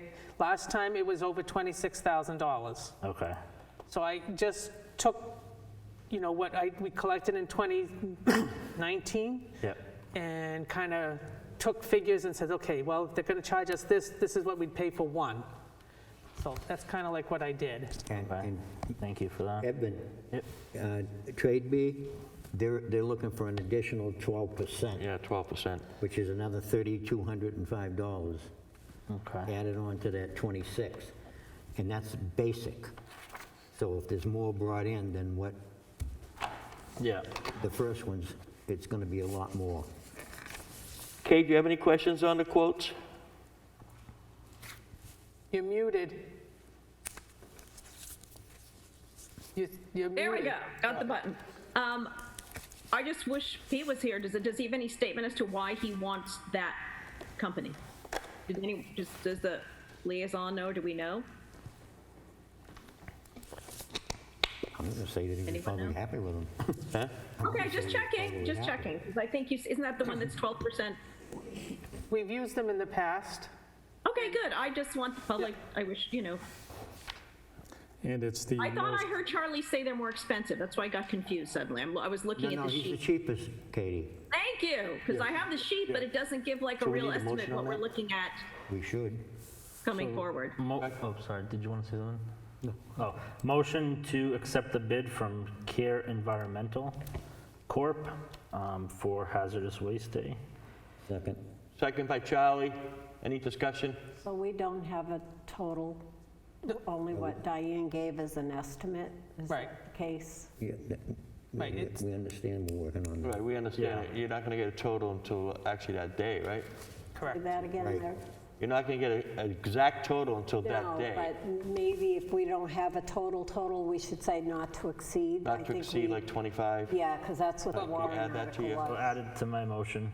Okay, Sorry. if you do that, remember, in 2019, it was over $26,000. 26? Right, you don't know how many people are gonna come in. Exactly, so you can't.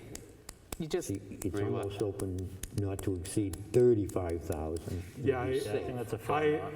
I shudder to think of what would happen if we turned hear you. people away at the gate. Me too.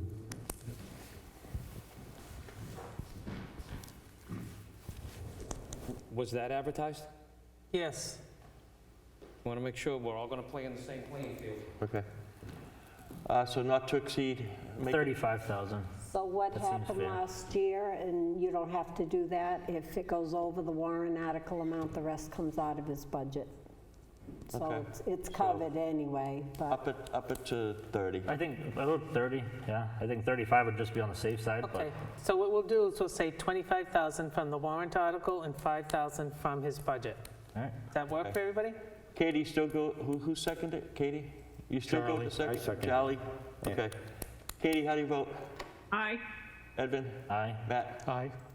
Aye. And Larry's an aye, unanimous.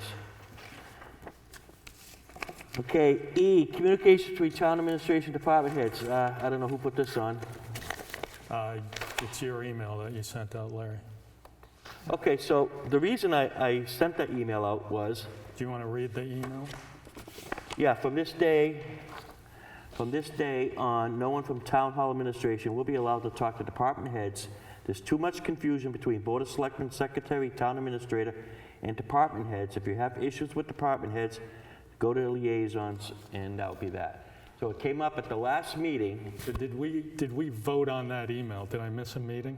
No, we didn't vote on that.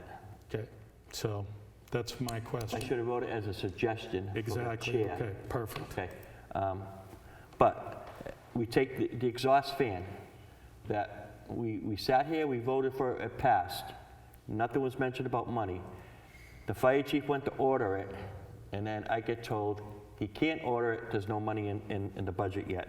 I go back and tell him that, and then it comes up to the meeting. Nobody confesses. It makes me look like the bad guy saying, I told him not to order it, and it was mentioned that the chair of the board told you not to order that, which isn't true. It was the town administrator. So that was one problem. The other problem is the back and forth with requisitions with different departments, the bidding process, and all these little things that a lot of you guys don't know about, but I hear it from this end, I hear it from that end, I hear it from this end and that end.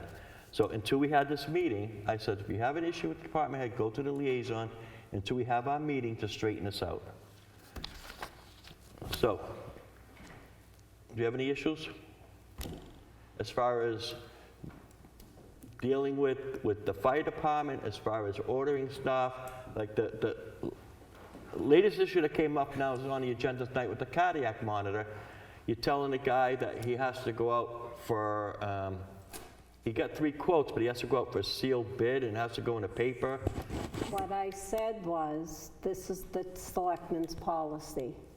The board has put me and Kim in charge of making sure everybody follows the policy. It was about a month ago, I think, the chief asked how much was in the ambulance fund. He had plenty of time to advertise and get the quotes or the bids or whatever. But it's a specialty item. But it's not, Larry, because according to your policy, anything over 5,000. Specialty item is if you couldn't get any bids, or you could only get one No, bid. it's a special piece of I equipment. know, but you had 3 quotes. He does have 3 quotes. That's what I'm saying. It should have went out to bid so that you do it by the process. A quote and a by bid is the legal. same thing. What? However, a key factor here is we could have said in a meeting, okay? The chief could have come and said, this is specialty, this is, they do a good job, whatever. And we could have voted to override our own policy. Correct. But we hadn't done that yet, so. Correct. If I may. We've been here going almost 7 years. The town administrator and the fire department has worked hand in hand. for the past probably 4+ years. It's just been the past couple of years, there's been a disconnect, and as you and I had the conversation, Matt, the department heads, some of the lucky ones, we have 6 bosses, okay? So, speaking for myself, since we're one of the biggest departments, and with the warrant that passed, we have some of the biggest ticket items. We're a yo-yo. I brought this up the last time. It was just a little clarification. I mean, this issue with the defibrillator, the board just received an email that the current defibrillator that's on that truck that we were required to have, because before my time, people that had a lot of wisdom looked into the future and licensed that ambulance as a paramedic level advanced life ambulance.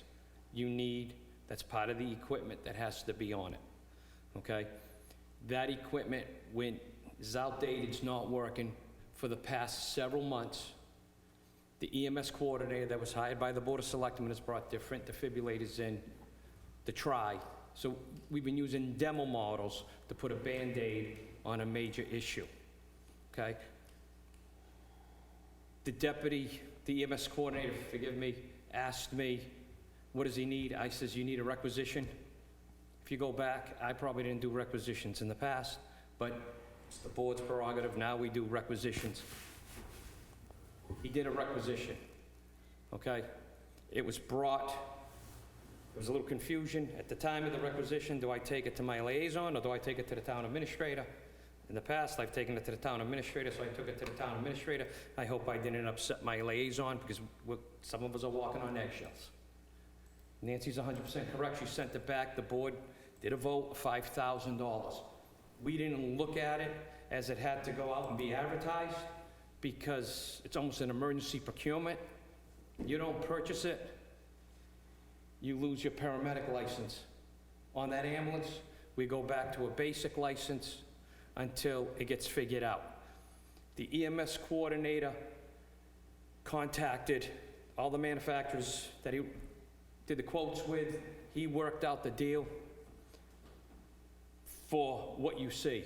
If it has to go out to in the paper, we don't even know if the defibrillator that the EMS coordinator is recommending for the town of Newton, they're even going to see the bid or even bid on it. And if they bid on it, it could come in, because some of them, if you look at some of the bids, are a little more than what's in that kit. Okay? So the board is playing a little shell game. Personally, I think 5,000 is way too low, especially on, maybe town hall, 5,000 is a big ticket item. The fire department and the police department, 5,000 is not enough if we have to go out and advertise and do everything else. You guys should at least, for public safety, boost it up for at least 15,000. But this is a specialty issue, a specialty item. Town administrator, no disrespect to Nancy, what she does excellent. She's not EMS. She's not the EMS coordinator. She's probably only seen a defibrillator on TV. And hopefully she never has to use or be put on a defibrillator. We just need the board to kind of circle the corral here. And who do we see? Because we're being dragged back and forth. I thought the intention of the liaisons is they're a point person to the Board of Selectmen and Town Hall. Then I'm being told, no, they're not our point person. We have to go to the town administrator. Okay, we go to the town administrator, then we're told we gotta go over here. Then we go over here. And as Larry brought up the chairman, the exhaust system, that thing got ordered 3 times. 3 times. I was told by a vote, go ahead and order it. I order it, I was told by the chairman, don't order it. Then the chairman tells me, go ahead and order it. I order it a second time, then I don't know who else from town hall told the chairman, hey, hold off, can't order it. So just in the essence of time, Chief, with all due respect, are we talking about this email or are we talking about this requisition? Well, I think... It's the whole package. Well, it kind of runs... Well, we'll get to the requisition at the end. So they get 3 bids. The only thing they didn't follow was putting it in a paper. But it's an emergency purchase. And even if the 3 sealed bids came to the Board of Selectmen, you're gonna look at it Google eyes, because who knows anything about cardiac monitors on this board? So legality-wise, this is okay, right? Yeah. It's an emergency, because this is an It's emergency. our own policy. Oh, okay, Yeah. so, I think what I was trying to say is, what I would do next time if I were you is I'd come to the board first and say, hey, I'm ready to go on this thing. Do you want me to go out to bid? Or because of the specialty of this item and the fact that it's $5,000, which, what do we top off at 4,500 for, or we start at 4,500 to go out for bids? right? 5,000. we'll table this. This can go to Kate and I on the policy committee, right? Well, actually, there's already a policy. I guess what I'm saying is, if I'm a department head, no matter which department head it is, and I want the board to override their own policy, you just go to the board first. Okay, that's different than normal, because normal I was going to the town administrator would do what she had to do at town hall, make sure it's all set, ready to go, for it to go to the board. Right, but what you're trying to do, I think, is because of the specialty of the item, you don't want to go that route. So if you go to the board and you say, I'm ready to go, I can advertise, I can do all this stuff, but as Larry said, we're not going to learn anything new, this is the one we want to go with, board, what do you think? We can vote to override our own policy. Nobody else in the town can vote to override our policy. That's fine, and to get to the last, You sent these in email form? no, that was Did sent, you guys never seen the quotes? Yeah, I see them right here. It's that in was the, hard copy. On here. Diane The put it only in the, other thing I would have would be what I stood up here for, which was the chairman brought up. Who does the department head see? Do we see the town administrator if we have a question, comment, or concern? Or do we see our liaison for comment, question, concern? Are we talking about purchasing? Anything. Then you If get, the sky is blue, So if because it's past, like I said, I don't want to dwell Well, on let the me- past, it's been even discipline the fire department's done, and it's gone to the board of, actually, let me phrase that. Even discipline, a year and a half ago, maybe 2 years ago, the board of selectmen did. I was given the pieces of paper. This is the discipline you're going to give to That's one a of your whole members. different I didn't fill it out. Okay. I didn't do nothing. Which way are we going to do this? That's all I'm asking. Yeah. And I'm sure other We're gonna- departments have the same thing.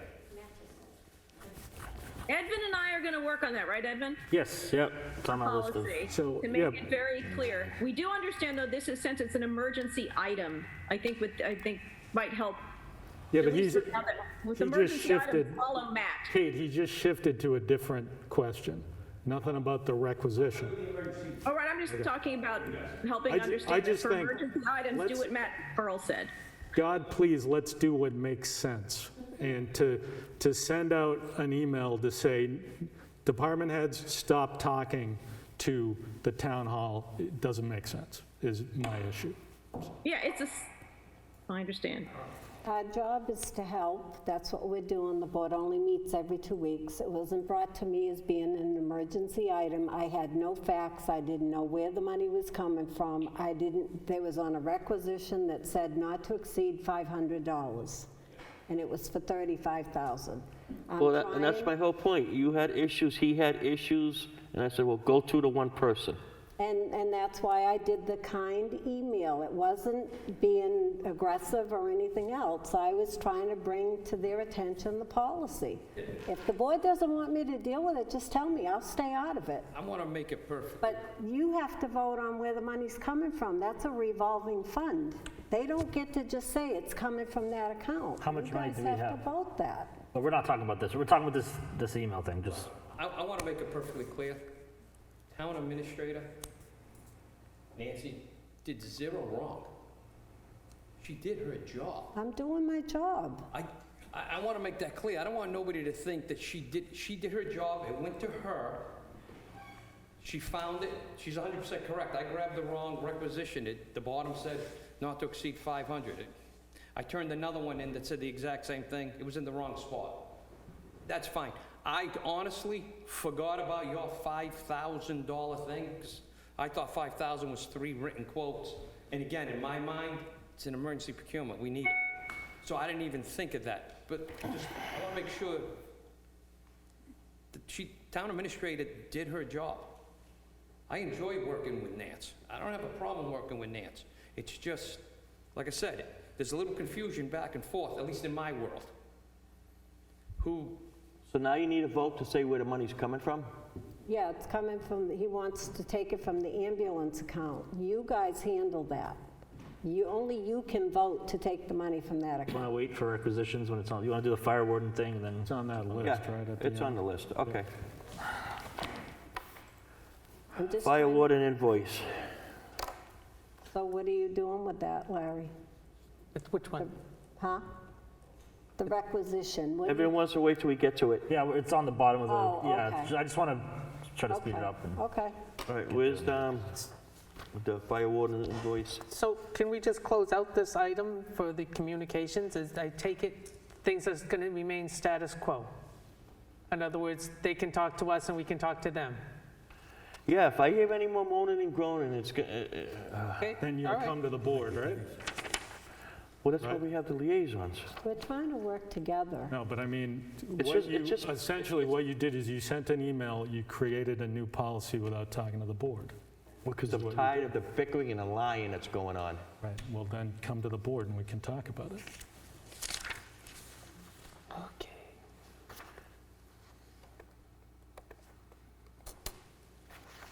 Okay, so you're on F, fire warden. So that's just his invoice that he just turned in. For $62.24.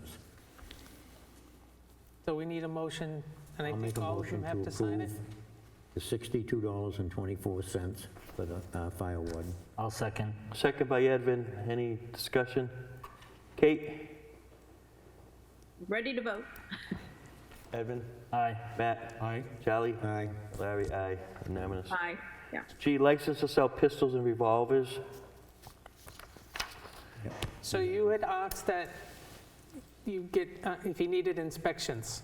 Both the building inspector and the fire chief have sent you, have emails attached to that sheet that they do not require inspections. Right, so for it just this needs a particular- signature? For this particular one, okay?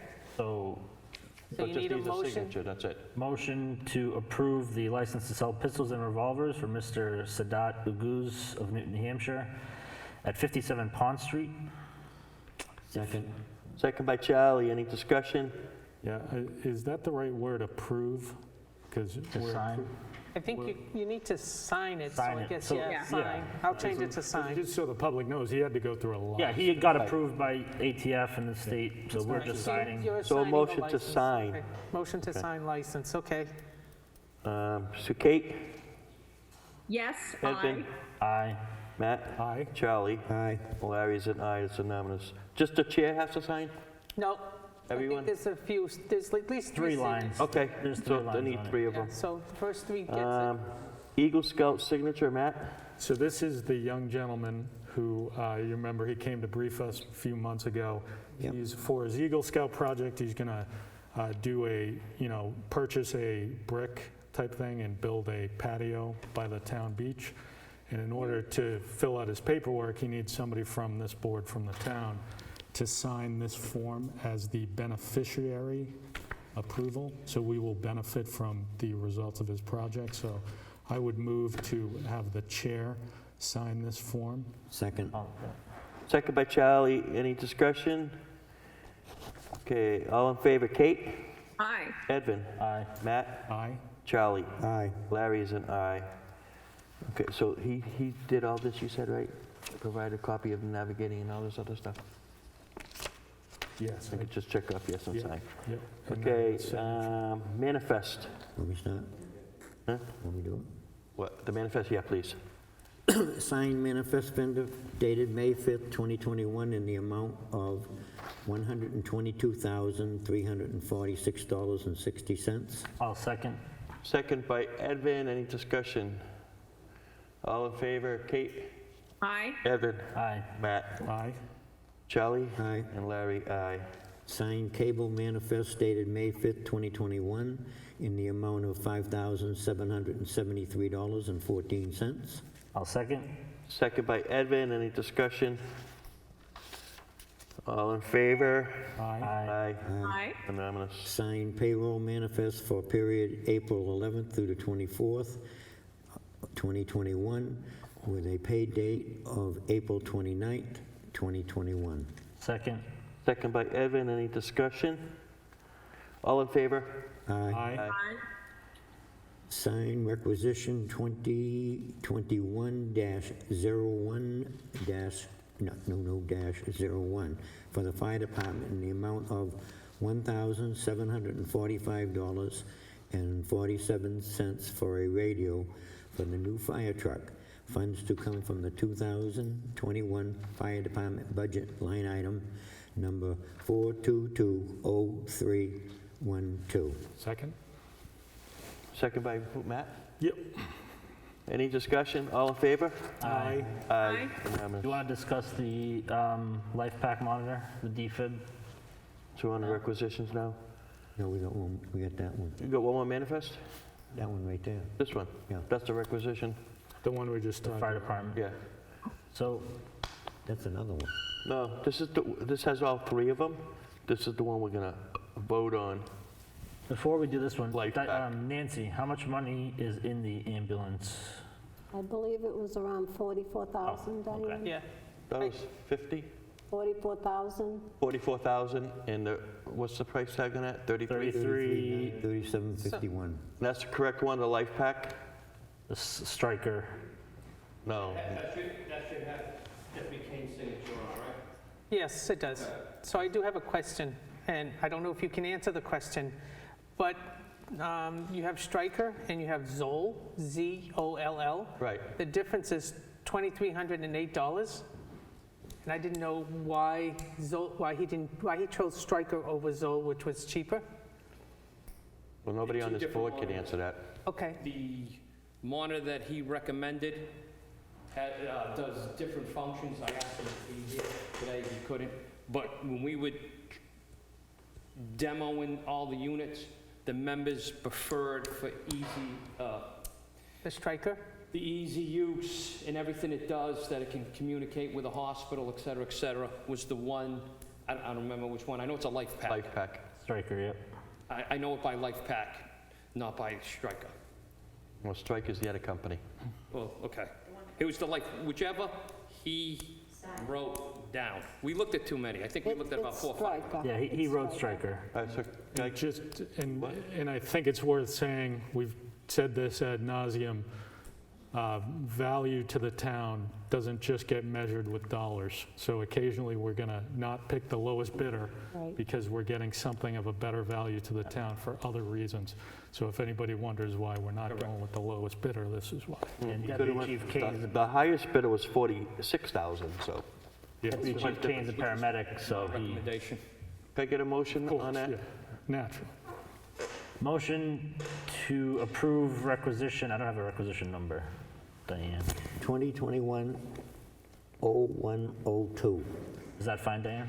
Or Nancy, or Yeah, whoever? that's it. In the amount of? In the amount of $33,937.51 for the life pack monitor from Stryker. To come from? To come from the ambulance revolving fund? Correct. Ooh, Second. that was right. Second by Charlie. Any discussion? All in favor? Aye. Aye. Okay. Okay, now we got appointments.